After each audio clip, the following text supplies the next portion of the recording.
अस्सलामुअलैकुम वरहमतुल्लाहि वबरकातुहू। जी फ्रेंड्स, आज का जो हमारा टॉपिक है वो है links between economy and environment.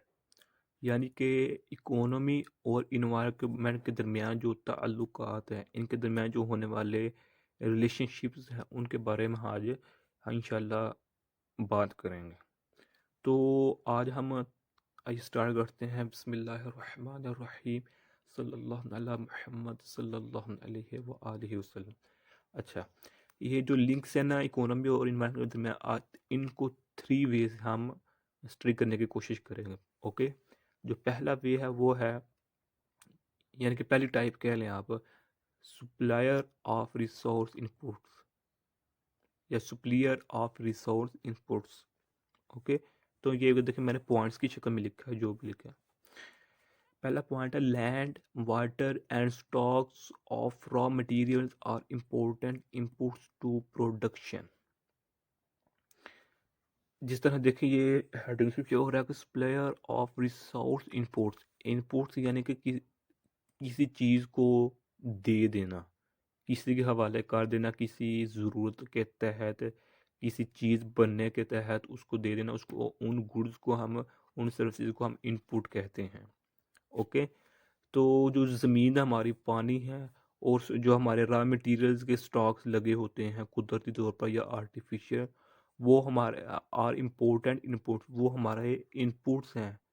किसके लिए? टू प्रोडक्शन, प्रोडक्शन के लिए, पैदावार के लिए। यानी कि हम अपनी ज़मीन को भी इस्तेमाल करते हैं, पानी को भी, और कुदरती या मसनूई मटेरियल्स के स्टॉक को भी इस्तेमाल करते हैं कि अपनी पैदावार बनाने के लिए, अपनी इकोनॉमी को बेहतर करने के लिए। ओके, नेक्स्ट पॉइंट देखिए, इसकी भी समझ आ जाएगी पहले पॉइंट की जीद। These resources frequently vary between countries and so will affect the country's economy। यानी कि जो ये रिसोर्सेज हैं, जिनमें से तीन लिखे हुए हैं, लैंड यानी कि ज़मीन, पानी, और रॉ मटेरियल्स के जो स्टॉक्स होते हैं, या कुदरती तौर पर या मसनूई तौर पर, वो मुल्क, हर मुल्क की अपनी अपनी होती हैं।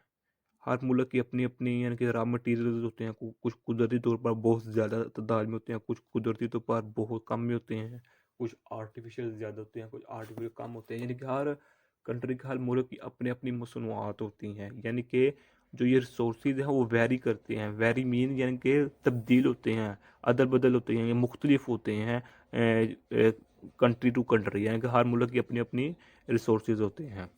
ओके, नेक्स्ट पॉइंट है, these resources are use to create goods and services but in the process waste products will also be produced.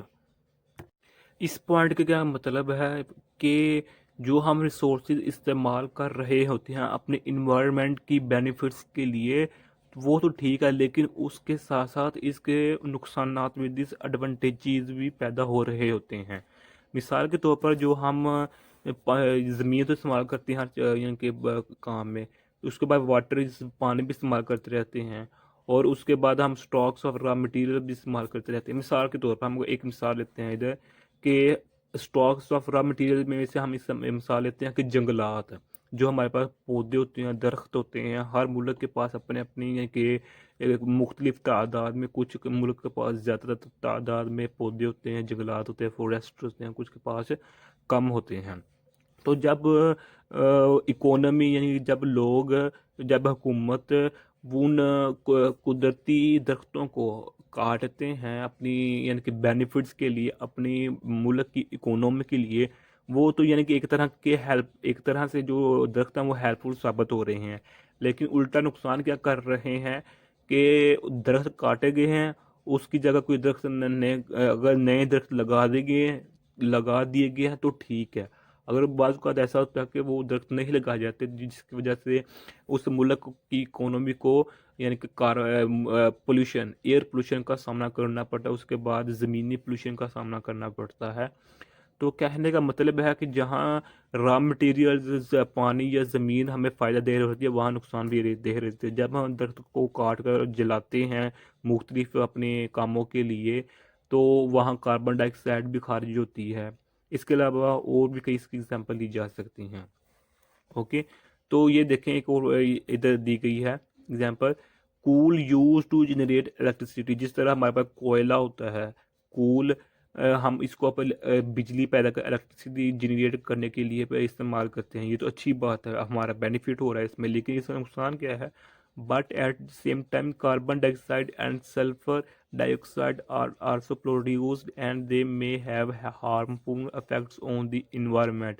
लेकिन इसका एक नुकसान क्या है कि हम बिजली तो पैदा कर रहे होते हैं, हमारा ये बेनिफिट है, लेकिन इसके साथ नुकसान ये है कि इसके साथ कार्बन डाइऑक्साइड और सल्फर डाइऑक्साइड जो कि हमारी यानी कि जान के लिए, हमारी इंसानी जिस्म के लिए नुकसान देती हैं, ये गैसेस प्रोड्यूस हो रही होते हैं जो कि हमारी पोल्यूशन में इजाफा करती हैं और हमें उल्टा नुकसान पहुंचाती हैं। यानी कि एक तरह से फ़ायदा दे रही होती हैं और एक तरह से नुकसान दे रही होती है। तो यही हमारे पास लिंक होता है कि इकोनॉमी और इन्वायरमेंट के दरमियान क्योंकि हम लिंक स्टडी कर रहे हैं, इसलिए हमारा पहला लिंक यही जो हमने स्टडी कर लिया है कि supplier of resource inputs. Okay, हम इनपुट्स को यूज़ कर रहे हैं अपनी बेनिफिट्स के लिए, लेकिन उसका असर हमारे ये इन्वायरमेंट पर रहा है। हम अपनी इकोनॉमी की फलाह बहबूद के लिए, अपनी इकोनॉमी की बेहतरी के लिए जो है इनपुट्स इस्तेमाल कर रहे होते हैं, लेकिन उसका इन्वायरमेंट पर बुरा असर पड़ रहा होता है। ओके, तो अब इसकी जो सेकंड लिंक है या सेकंड वे या सेकंड टाइप कह लें, वो हम देखते हैं कि supplier of environmental goods. Supplier of environmental goods, जिस तरह हमें देखिए नाम से शो हो रहा है इन्वायरमेंटल गुड्स। ओके, यानी कि माहौलियाती अशिया। ओके, पहला पॉइंट इसमें इकोनॉमिक बेनिफिट्स में be directly derived from these consumption of services that are forthcoming from a stocks of environmental goods. यानी कि जो इकोनॉमिक बेनिफिट्स हैं हम उसको जो होते हैं ना हमारे माहौल की कुदरती अशिया, उनसे डायरेक्ट भी हासिल कर सकते हैं। जिस तरह हमने पिछला जो टाइप पढ़ा, ये पिछली जो वे पढ़ा सप्लायर ऑफ रिसोर्स इनपुट, जो अभी पीछे स्टडी किया, उसमें ज़्यादातर जो अशिया होती हैं वो मसनूई तरीके से होती हैं, लेकिन कुदरती भी होती हैं, लेकिन जो मसनूई अशिया की तादाद वो ज़्यादा होती है। तो इसमें देखें कि इकोनॉमिक बेनिफिट्स में भी directly derived from the consumption of services, कि हम that are forthcoming from a stock of environment goods, यानी कि हम जो इन्वायरमेंटल गुड्स को यूज़ करके, माहौलियाती अशिया को चीज़ करके, किसके लिए? सर्विसेज की कंजप्शन के लिए, अपने प्रोडक्ट बनाने के लिए इस्तेमाल करते हैं, वो हम डायरेक्टली भी इस्तेमाल कर सकते हैं। एक होता है ना प्रोसीजर, यानी कि माहौलियाती गुड्स में से कोई अशिया हमने मखूज़ की, उनको पहले स्टॉक किया, फिर उनका प्रोसीजर आहिस्ता आहिस्ता करते रहे तो फिर जाकर प्रोडक्ट बनती है। लेकिन कुछ अशिया ऐसे भी होती हैं जो हमें डायरेक्टली फ़ायदा पहुंचा रही होती है, हमारे माहौल को फ़ायदा पहुंचा रही होती हैं या नुकसान पहुंचा रही होती हैं। For example some countries enjoy beautiful landscape and public benefit. मिसाल के तौर पर कुछ ममालिक के पास है कि जो होती है ना ब्यूटीफुल लैंडस्केप, ज़मीन, यानी कि ज़मीन बहुत खूबसूरत होती है, और उनके पास कुछ ऐसे पब्लिक मकामात होते हैं जिनके ज़रिए लोगों को विजिट करने का मौका देते हैं, लोग विजिट करते हैं और इसके अपना ज़रिया मुआश बनाते हैं कि उनकी इकोनॉमी बेहतर होती है। अगर हम मिसाल लें इसकी मकबूजा कश्मीर की, तो अल्हम्दुलिल्लाह इधर अगरचे कब्ज़ा है, लेकिन इधर जो खूबसूरती है ना वो बहुत ज़्यादा है, अल्लाह का करम है, उधर उधर खूबसूरती ज़्यादा है।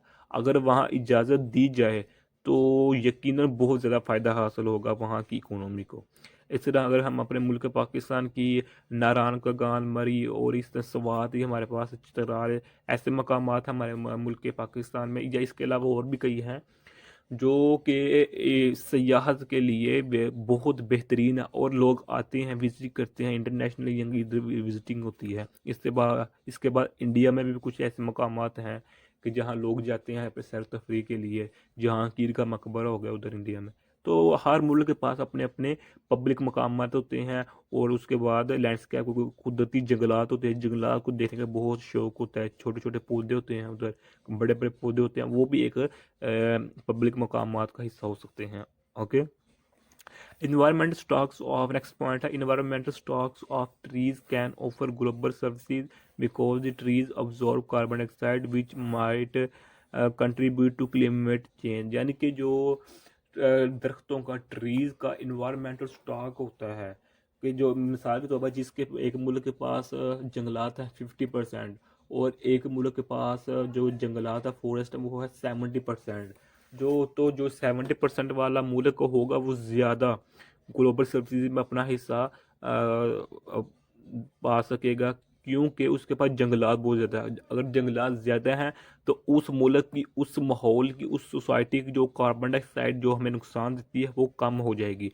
जो हम गाड़ियों से कार्बन डाइऑक्साइड खारिज कर रहे होते हैं या किसी भी सूरत में कार्बन डाइऑक्साइड खारिज कर रहे होते हैं, वो जंगलात अब्जॉर्ब कर लेते हैं, जिसकी वजह से वहाँ की पोल्यूशन में बहुत ज़्यादा कमी हो जाती है।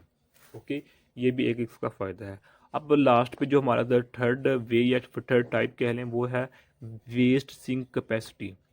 ये देखिए सेकंड टाइप में भी हमने इन्वायरमेंट और इकोनॉमी के दरमियान बात कर रहे हैं। ओके, तो क्योंकि हमारा टॉपिक यही है। अब हमारा जो थर्ड टाइप है वो है waste sink capacity. This is the capacity of the environment to adjust the waste products of production and consumption and convert them into the harmful products.